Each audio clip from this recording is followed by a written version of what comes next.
एक राजा ने अपने मंत्री से 3 प्रश्न किए कि मंत्री,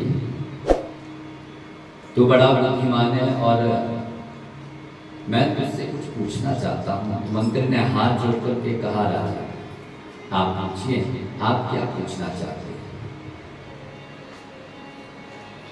परंतु राजा ने कहा, देख, यदि तू मेरे प्रश्नों के उत्तर नहीं दे पाया तो याद रखना कि तुझे प्राणदंड मिलेगा।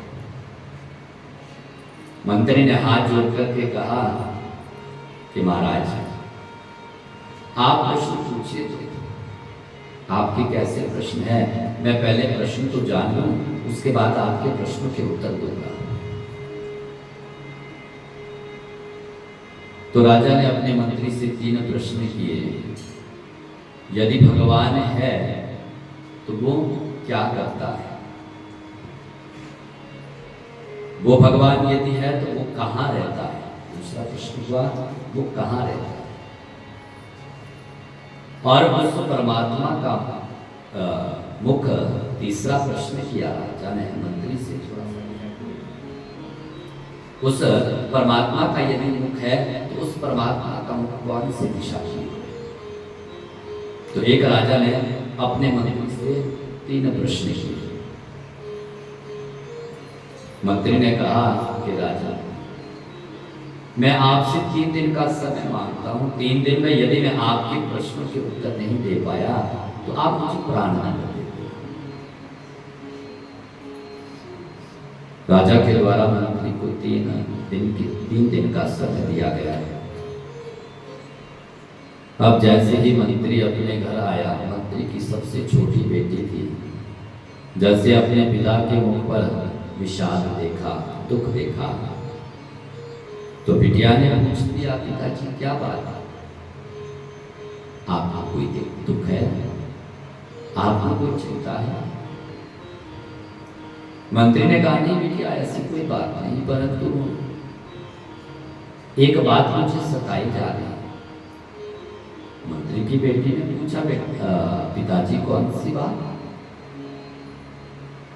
मंत्री ने कहा, बिटिया, आज राजा ने मुझसे 3 प्रश्न किए और ऐसे प्रश्न पूछे कि राजा ने साथ में मुझसे ये भी कह दिया कि मंत्री, यदि तूने इन 3 प्रश्नों के उत्तर नहीं दिए तो याद रखना तुझे प्राणदंड दिया जाएगा।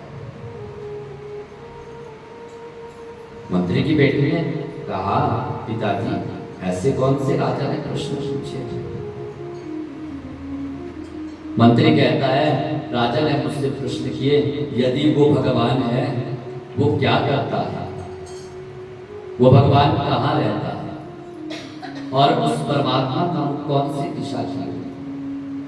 ताल ठोक करके, हाहाकार मार करके जोर से हंस गई मंत्री की बिटिया, पिताजी बस इतने सामान्य प्रश्न। अरे ऐसे सामान्य प्रश्नों के उत्तर तो मैं जानती हूँ। अच्छा, तू जानती है, तुझे आते हैं। हाँ हाँ पिताजी, तो बता क्या उत्तर है। पिताजी, मैं प्रश्नों के उत्तर तो राजा के दरबार में जाकर के दूंगी। ठीक है बेटिया। अब दूसरे दिन जैसे ही मंत्री अपनी बेटी को लेकर के राजसभा में पहुंचा, राज सिंहासन पर राजा बैठा हुआ था। मंत्री और मंत्री की बेटी ने राजा के चरणों में प्रणाम किया। राजा ने पूछा, क्यों मंत्री, मेरे प्रश्नों के उत्तर लाया। हाथ जोड़ करके मंत्री ने निवेदन किया, महाराज ऐसे सामान्य प्रश्नों के उत्तर मैं क्या दूं, ऐसे सामान्य प्रश्नों के उत्तर तो मेरी बिटिया जाने। राजा ने कहा, अच्छा क्यों बिटिया, तू जानती है। जी सरकार, परंतु महाराज मेरी आपसे एक शर्त है, जैसा मैं कहूं वैसा आपको करना पड़ेगा, तभी मैं आपके प्रश्नों के उत्तर दे सकता। राजा ने कहा, ठीक है बिटिया, क्या करवाना चाहती है, तू क्या पूछना चाहती है।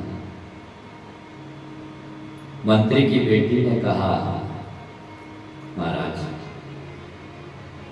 जिस सिंहासन पर आप बैठे हैं उस सिंहासन पर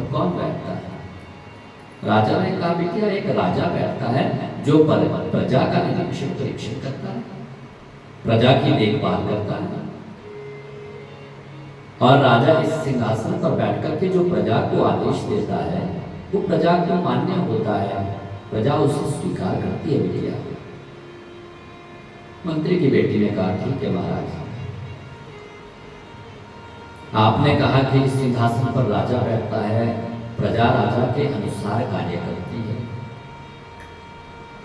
तो महाराज यदि आप आज्ञा करें तो इस सिंहासन पर बैठने की आप मुझे अनुमति दे सकते हो क्या? मंत्री ने कहा बिटिया ये तू क्या कर रही है, राजा से किस प्रकार की बात कर रही है? बिटिया ने कहा पिताजी मैंने पहले ही कहा था कि जैसा मैं कहूंगी वैसा महाराज को करना पड़ेगा, राजा को करना पड़ेगा। राजा ने कहा ठीक है बिटिया। मंत्री की बेटी ने कहा अच्छा आप ये बताओ आपके हाथ में ये जो काल दंड है वो क्यों? राजा ने कहा बिटिया जो प्रजा में उदंडता करे उसके लिए ये काल दंड है। ठीक है महाराज। अब राजा उस सिंहासन के ऊपर से उतरे और मंत्री की बेटी को उस सिंहासन पर बैठने की अनुमति दे दी। सिंहासन पर मंत्री की बेटी जाकर के बैठ गई, हाथ में लिया काल और उस सिंहासन पर बैठ करके राजा की बेटी ने आदेश दिया प्रजा को कि इस राजा को प्राण दंड दिया जाए। मंत्री की बेटी ने कहा अरे राजा ने कहा अरे बिटिया तू ये क्या कहते हैं? मंत्री की बेटी ने कहा महाराज आपने कहा था जो इस सिंहासन पर बैठ करके जो राजा आदेश करता है वो प्रजा को मान्य होता है, तो इस वक्त मैं राजा हूँ, मेरी ये सारी प्रजा है, तो मैंने इन्हें आदेश दिया कि राजा को प्राण दंड दिया जाए। राजा ने कहा बिटिया मैंने तुमसे ऐसा तो नहीं कहा था। मंत्री की बेटी ने कहा महाराज बस मैं आपसे यही कहना चाहती हूँ, आपने प्रश्न किया कि वो भगवान यदि है वो क्या करता है, तो मैं इसी का उत्तर देना चाहती हूँ महाराज। वो भगवान कभी किसी को राजा बना देता है तो वही भगवान कभी किसी को राजा से रंग कभी बना देता है, राजा से रंग। राजा बड़ा प्रसन्न हुआ। अब राजा के द्वारा मंत्री की बेटी से दूसरा प्रश्न हुआ। मंत्री ने कहा बेटिया अब तू बता कि वो भगवान यदि है तो वो कहाँ रहता है? मंत्री की बेटी के द्वारा एक दूध का गिलास मंगवाया गया। मंत्री की बेटी ने कहा महाराज अब आप ये बताइए कि इस दूध में घी कहाँ है? तो राजा ने कहा बिटिया पहले दूध को जमाओ, दही बनाओ, दही से फिर मंथन करके उससे मक्खन निकालो, मक्खन से फिर घी बनता है। तो मंत्री की बेटी ने कहा सरकार जैसे दूध से दही, दही से जमा करके दही से मक्खन निकाला जाता है और मक्खन से घी बनता है, उसी प्रकार वो परमात्मा भी घट घट वासी। उस परमात्मा को कहीं ढूंढने की आवश्यकता नहीं होती महाराज। सबसे पहले इस शरीर को सत्संग में ले जाओ, सत्संग में खूब तपाओ, सत्संग में जाकर के इससे दही निकालो और दही से जब भगवान के प्रति ये शरीर ही विरही हो जाएगा, प्रेमान हो जाएगा, तब वो परमात्मा कहीं ना मंदिर में, ना मस्जिद में, ना गुरुद्वारे में, वो परमात्मा हमारे अंदर से ही प्रकट हो जाता है। उस परमात्मा को कहीं ढूंढने की आवश्यकता ही नहीं पड़ती। प्रेम से दिए जय श्री कृष्ण। एक बार और दिए जय श्री कृष्ण। राजा बड़ा प्रसन्न हुआ। अच्छा मेरा अंतिम प्रश्न, अब तू बिटिया मुझे एक बात बता, यदि वो भगवान है तो उस भगवान का मुख कौन सी दिशा की? मंत्री की बेटी के द्वारा एक घी का दीपक मंगवाया गया। उस घी के दीपक को जैसे ही जलाया हाथ में दीपक जला था। मंत्री की बेटी ने कहा, महाराज अब आप ये बताओ कि इस दीपक जलते हुए दीपक का मुख कौन सी दिशा की है? राजा ने कहा कि क्या इसका मुख तो सारी दिशाओं में। तो मंत्री की बेटी ने कहा, महाराज जैसे इस दीपक का मुख सर्वत्र है, उसी प्रकार उस परमात्मा का मुख भी सर्वत्र है। वो एक दिशा की ओर उसका मुख नहीं है। राजा बड़ा प्रसन्न हुआ और राज दरबार से मंत्री की बेटी को बहुत सारा पुरस्कार दिया गया।